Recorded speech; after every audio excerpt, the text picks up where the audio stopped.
My wife cheated, filed for divorce, and thought she'd live off my money forever. She demanded permanent alimony because she was too stressed to work. The judge was about to rule in her favor until my lawyer played a video of her bragging about how she'd never work a day in her life. The judge looked at her and said, "You ever watch someone dig their own grave and just let them?" Because that's exactly what I did.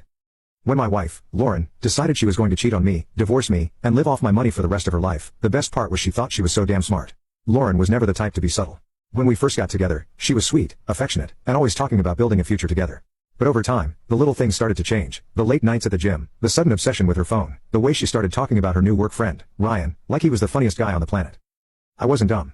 One day, she went to take a shower but left her laptop open. Her messages were right there. "Ryan, you look so good in that dress today, babe. Wish I could have taken it off you myself." I know. Jason didn't even notice. He's so checked out. Lame-o. Checked out?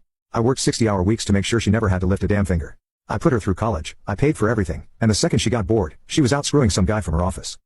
I should have confronted her. I should have thrown her out that night. But instead, I took a deep breath, sat back, and let her keep digging because I knew something she didn't. Lauren thought she was in control. She had no idea that I was about to flip the entire game on her. A month later, Lauren hit me with the classic, "We need to talk." She sat me down, put on her best fake sad face, and started talking about how we've grown apart and maybe we'd be happier with other people. I almost laughed. She thought she was so slick. She wanted to be the one to file first because, in our no-fault state, that gave her a better shot at getting spousal support. And oh, she didn't just want support, she wanted permanent alimony. Her exact words, "Jason, I can't just start over from nothing. I've been out of the workforce for too long, and the stress of this divorce is affecting my mental health. I shouldn't have to struggle just to survive." Survive? She wanted half my assets, half my retirement, and a monthly check for the rest of her life because, in her words, "It's only fair after everything I've done for you." What exactly had she done for me? She hadn't worked in years, hadn't cooked, cleaned, or even been faithful. But somehow, she thought she was entitled to my entire future. I looked her right in the eye and said, "You're right.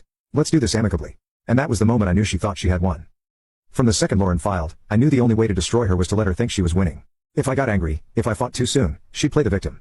So instead, I played along. I agreed to all her initial demands without a fight. I let her talk smack about me to her friends. I let her brag about how she was about to be set for life because the truth was, I already had something that would ruin her. She had no idea what was coming, and when she walked into that courtroom ready to take me forever,